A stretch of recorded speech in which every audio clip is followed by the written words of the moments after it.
Hello, everyone, and a very warm welcome. So today, we're going to dive into a really powerful and timeless story from the Quran. It's a narrative about a people who have long been forgotten and the messenger who was sent to guide them. And it's just filled with these incredible lessons about pride, about purpose, and what progress really means. So let's explore it together.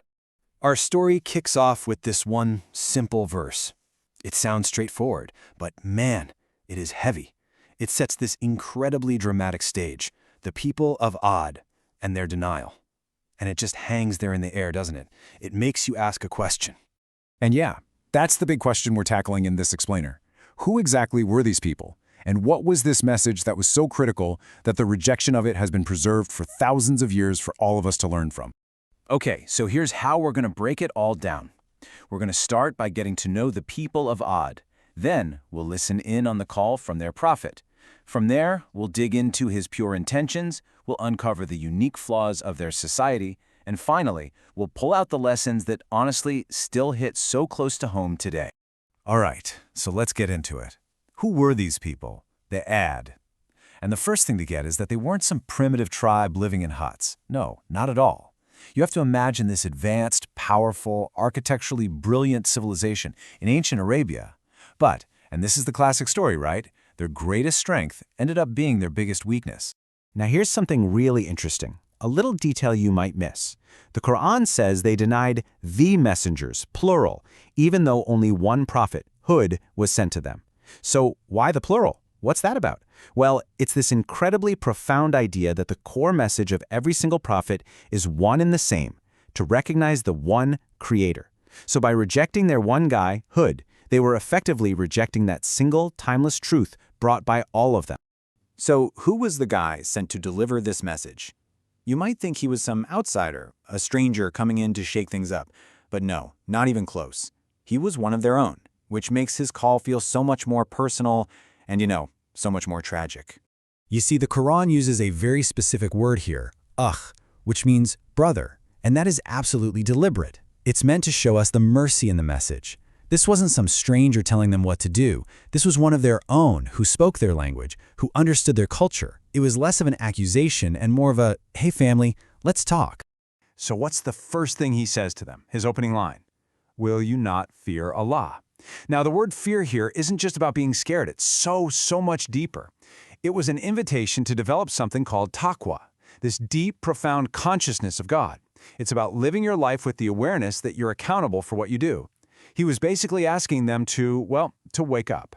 And right there, you see this core pattern, this two-step call that you find again and again with the prophets. First, wake up and become conscious of God. And then, the natural next step is to follow the guidance that's being sent. It's the same fundamental message every time, from Prophet Noah all the way down the line. Super consistent. Okay, so think about it. If someone's going to deliver a life-changing message, you have to trust them, right? You have to believe they're for real. Hud knew this, so he gets right to the point, making it crystal clear what his motives are, and more importantly, what they aren't. And this is where it gets really powerful. Look at the difference. Hud was already known as Amin, the trustworthy one, and he came right out and said it. I'm not asking you for a single thing. My reward comes from God. He didn't want fame. He didn't want money. He didn't want power.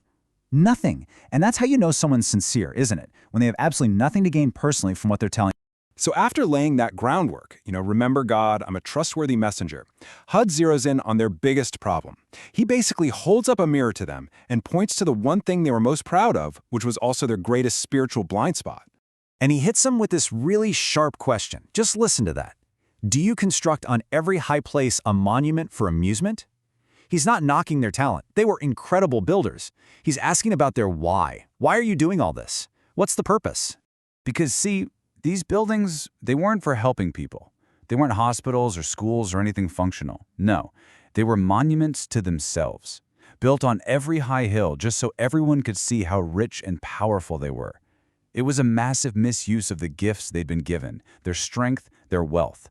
It's like the ultimate symptom of a society totally wrapped up in itself, a society that's forgotten where it all came from in the first place. And if you dig a little deeper, you realize this obsession with building was covering up a huge delusion. They built these giant palaces, these untouchable fortresses, almost like they were trying to convince themselves they were going to live forever. They got so lost in the here and now, in their own power, that they just forgot. They forgot that this life is temporary and that one day you have to answer for what you did with it. So, okay, that's an ancient story about a forgotten people. Why should we even care about it today? Well, because the things that brought them down, that arrogance, that focus on material stuff, that forgetting why we're really here, those things are, well, they're human. They're timeless. They never go out of style. When you really boil it down, the lessons are just so relevant for our own lives. First off, it's a huge warning sign, right? That having all the technology and all the progress in the world means nothing without a spiritual compass. In fact, it can just lead to this dangerous kind of arrogance. It reminds us that forgetting that we're not permanent leads to a life of delusion. And maybe most importantly, that real success, the kind that lasts, isn't about your job title or how much you have. It's about your relationship with the one who gave you everything to begin with. And that really leaves us with a big question to chew on. You know, the people of Ad, they built these huge physical monuments out of stone to show off. But what about us?